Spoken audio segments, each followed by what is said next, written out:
તમે જુઓ કિશનભાઈ, દીનુ બોઘા તો ખેર રાજકારણી છે ને એને આક્ષેપ કરી લીધો, બરાબર.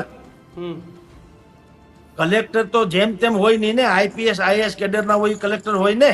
આઈએસ કેડર એને કા બદદક્ષિણનો કેસ ન કર્યો, મને વિચાર કરો, તમે સમજી લ્યો. હવે કરવો જોઈએ સાહેબ, બરાબર. એને સાહેબ આપ નાની નાની વાતમાં રાડારાડી કરતા, મને આ નિશ્વાસ નથી ગમતું, મને આ નથી ગમતું, બકરી થઈ ગયા, એક શબ્દ નથી બોલતા. દીનુ બોઘા સોલંકીના આટલા આરોપમાં આપણે કહીએ ને કે આપણા ઉપર કઈક એક નાનામાં પત્ર આવે તો આપણે બહાર સાહેબ રાજનેતાઓ તો શપથ લેતા હોય કે અમે તમારું લોહી ચૂસી જાશું, પણ સાહેબ આ અધિકારીઓ તો મા ભૌમની શપથ લઈને આવતા હોય છે.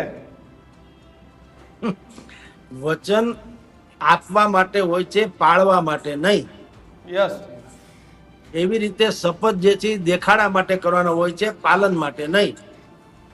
બિલકુલ. અને હવે ક્યાં શબ્દોનો તો વ્યભિચાર થાય છે ને, શબ્દોનો શૃંગાર ક્યાં થાય છે સાહેબ? બોલવા માટે નકરા બોલીને છૂટા થઈ જવાનું.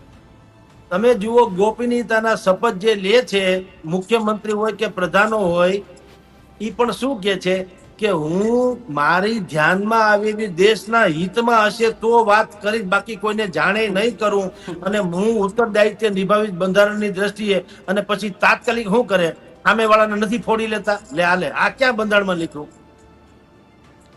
સાહેબ આવું જ છે. છોડીએ સાહેબ, આપણે નિર્લજ્જ કહી શકાય એવા સંજોગોમાં જીવી રહ્યા છીએ. કોઈને શરમાતું નથી. હવે શરમ મરી પડ્યો છે, તમે સમજી લ્યો.